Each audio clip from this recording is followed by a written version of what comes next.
여러분 민주노총 산하에 뭐 우리가 산별노조라고 하죠. 이를테면 금속노조, 자동차, 이런 현대자동차 같은 게 포함된 금속노조도 있고요.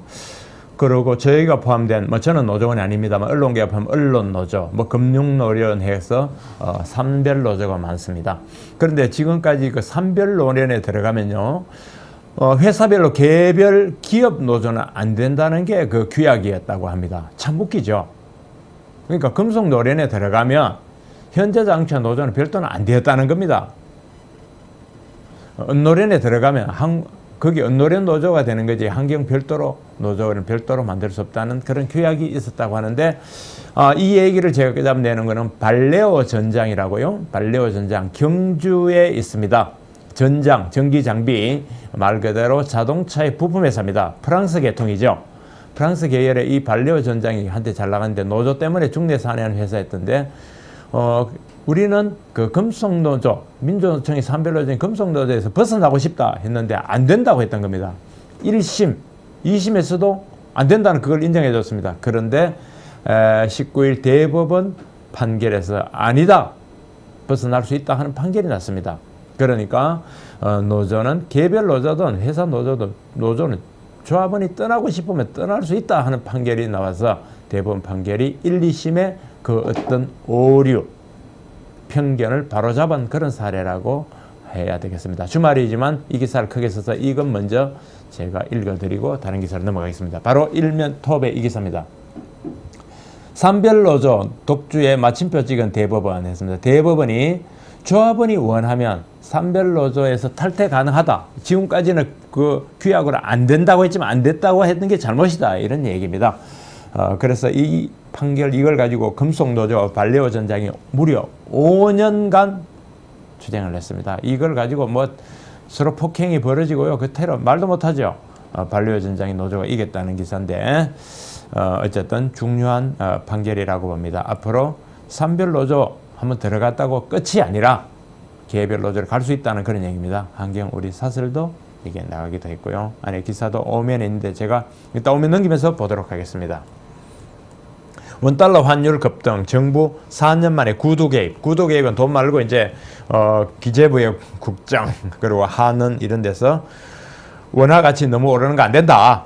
원화 가치 하락 억제하기 위해서 구두 개입을 했습니다. 5년 8개월 내 최고 1234원이고요. 지나친 쏠림, 이미 지나친 쏠림인지 모르겠지만 쏠림이 심해지면 조치하겠다고 했습니다. 한미 대북 정책 압박 중심으로 전환 공식화를 했고요. 이런 기사들이 오늘 큰 기사입니다. 옆에 환경의 기획 기사로는 빌딩 하나 산 다음에 큰 돈이 드는 걸로 알고 있지만 개미 투자자들도 빌딩에 몰린다. 3억이면 나도 소형 빌딩 소유주다 해서 그런 겁니다. 이게 뭐 아직 보편화된 현상이기야 하겠습니까만 한 3억 정도 가지고 은행에 가서 돈 빌리는, 즉 레버리지 효과를 충분히 내 가지고 또 빌딩 같은 데는 그 왜 무슨 전세금, 보증금 같은 게 있잖아요. 그런 거 활용해서 이를테면 3억 가지고 10억 이상의 빌딩도 산다. 그래서 집 대신에 대체 투자에 사람들이 나서고 있다 하는 기사를 났습니다. 아직 뭐 많다고나 하겠습니까? 하면 하나의 트렌드라고 보면 되겠습니다. 정권시장 급락 우려 때는 공매도를 막는다. 지금 공매도라는 게 이제 빌려서 주식을 사고 파는 거죠. 주로 빌려서 주식을 파고 주가 하락에다 베팅을 하는 건데 이것 때문에 지금 주식시장이 아주 힘들다고 합니다. 자본시장법 거래 제한 조항이 문제군요. 자, 2면입니다. 앞으로 수중 도시에서 우리가 살게 되고 어릴 때 봤던 SF 소설 같습니다. 드론에 집 매달아서 여행 다니고요. 이건 제 얘기 아니고 삼성이 예측한 100년 후의 미래라고 합니다. 100년 후에 뭐 전 없겠습니다만은 물방울처럼 생긴 수중 도시에서도 살고 드론으로 집을 옮기는 이런 멋진 세상이 될까요? 지하 25층에서도 생활할 거다. 그리고 탄소 섬유 같은 고급 기술에 따라서 상상을 초월한 높이의 마철루가 등장할 것이다. 한 1000층 건물이 나올 모양이죠. 3D 프린트로 미슐랭, 그 유명한 미슐랭 유리들을 재현하기도 한답니다. 인공지능 활동에서 집에서 주 3일 근무도 하고 참 환상 같은 얘기도 하지만 또 이 속에 어두운 이면도 또한 있을 것입니다. 그러나 밝게 보고 가는 게 진보주의자요. 좋은 일이죠. 자유주의자이죠.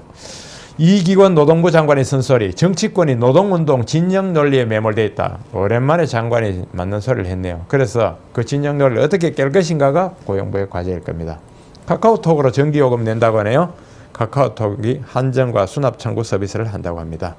이제 본격적으로 핀테크가 시작되는 거죠. 이런 게 다 핀테크입니다. 3면 원화값 하락에 베팅하는 시작.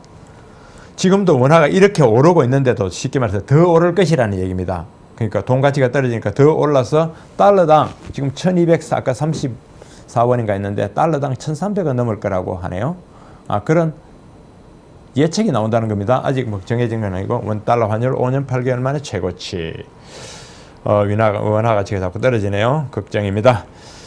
미국의 환율 조작국 제재 앞두고 시장의 전격 개입에 위한 정황봉과 한원. 왜 구두 개입했나? 이렇게 원화 약세도 막는다 하는 그걸 보기 위해서라고 합니다. 환율 전쟁 격화되면 모두가 죽는다. G20 서방 20개 나라에서 정책 공조가 나올까? 주목된다고 합니다. 자, 4면은요, 한미 대북 정책 압박으로 전환했다를 한면 썼습니다. 미 국무부 중국의 뜬금없는 뚱딴지 같은 평화협정 논의 제안에 미국 얘기입니다. 북한의 비핵화가 우선이다. 당연한 말씀. 지금 평화협정 하려는 것은 북한 논리를 그대로 받아들여서 한국을 무장해제하겠다는 얘기밖에 더 됩니까? 다른 뭐가 있겠습니까? 한미 고위급 협의에서 한 목소리가 나왔다. 지금은 북을 압박을 집중할 때다. 그리고 사드 배치도 유엔 제재와 별개로 간다. 그렇게 했습니다. 북한 유엔 헌장 지속할 때는 회원국 자격에 문제 있다. 정부 외교부 장관도 이런 문제를 했고 주 유엔 대사도 얘기했습니다. 공식 문제 제기를 했네요. 미국의 역대 최강의 대북 제재 법안을 공식 반려를 시켰고요. 자, 오면 아까 일면톱으로 나왔던 그 기사입니다. 산별노조 체제 제동근 대법원을 했습니다. 상급단체 허락 없이는 개별 노조로 전환 금지한다는 이 산별노조의 규약이 잘못됐다. 대법원에 내린 판결입니다. 족치가 풀렸네요. 민주노총 존립 기반이 흔들거린다는 겁니다. 단체 교섭 협약권 없어도 독립된 노조의 실체가 있다면 개별 기업 노조로 전환이 가능하다고 써놨죠. 아마 산업 현장 발로 노동계획이 예고가 됐다고 했는데 안 그래도 노조가 지금 복수 노조가 되면서 복잡하긴데 제가 볼 때는 민주노총과 한국노총의 그 독점적 노조 시장의 노조적의 독점적 그런 영향력이 아마 없어지게 될 겁니다. 발레오 전장 사장, 금속노조의 업무방해에서 벗어나 도약 발판을 마련했다고 합니다. 대법원의 이런 결정을 낸 판결은 이렇습니다. 형식보다 실제가 중요하다. 근로자의 단결권의 실제를 중요하다. 이런 겁니다. 이런 전향적인 법이 나와야겠죠. 정치면은 어제 경제대정부 질문이 있었는데요. 국무위원 다 불러놓고 이 텅텅 빈 자리 보십시오.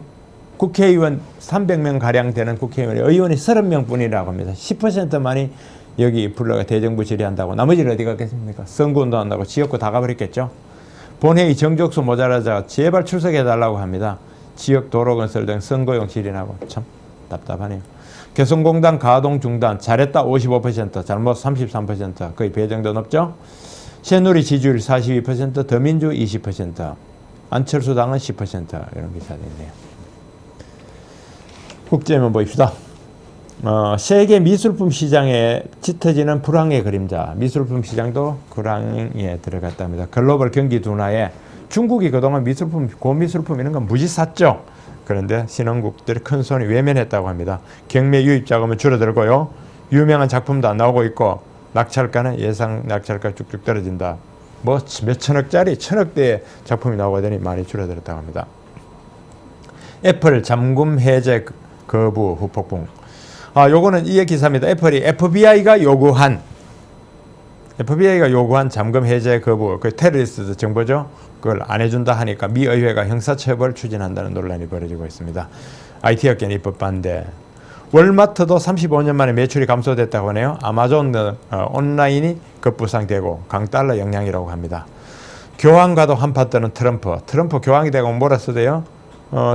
교황이 트럼프에 대해서 이슬람 차별적이고 말 심하게 하니까 기독교인이 아니다 하니까 트럼프 종교 지도자로서 수치다. 웬만해서는 정치한다는 사람이 교황한테 도전하진 않는 것 같은데 막 말을 하네요. IBM이 26억 달러의 의료정보업체 트루벤 헬스를 인수한 까닭은 뭐냐? 건강정보 빅데이터를 IBM이 구축하기 위함이라고 합니다. 인공지능 와성과 시너지도 노린다고 합니다. 여기 아주 이쁜 아가씨 둘 사진이 있네. 여기는 이란입니다.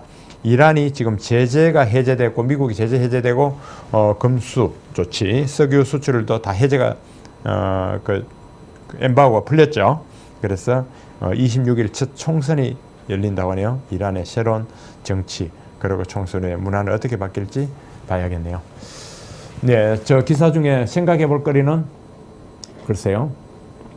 저는 그 애플이 아이폰의 비밀 장치를 열어주지 않았다.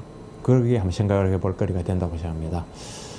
정말 고객들을 보호해야 되는 것이냐. 그 마스터키로 하면은 연다고 할 수 있거든요. 그러나 지금 만약에 FBI가 그 테러리스트 정보를 캐내려면 144년이 걸린다고 하죠. 그래서 내놔라 하는데 못 내놓겠다. 왜냐하면 거기만 내주면은 러시아도 중국도 다 앞으로 열어달라고 하는데 해줄 수가 없다 그러고 미국에서는 무슨 소리냐. 테러 정보를 FBI가 수사하는데 더구나 테러의 유지가 혐의가 있는데 왜 애플은 주지 않느냐고 강하게 또 반발하고 있고 글쎄요. 여러분들은 어떻게 생각하십니까? 어느 쪽이 더 맞다고 생각하시나요? 국가의 위기가 갔을 때에도 계속 그 개인의 보호가 끝까지 갈 수 있는 건지 저는 뭐 그런 생각도 듭니다만 우리 한번 생각해 보는 걸로 하죠. 네, 오늘 신문 읽기는 여기까지고요. 이어서 우리 정규제 칼럼은 계속됩니다. 막바지에 정규제 칼럼 잘 봐주십시오. 그리고 주말도 잘 보내시고요.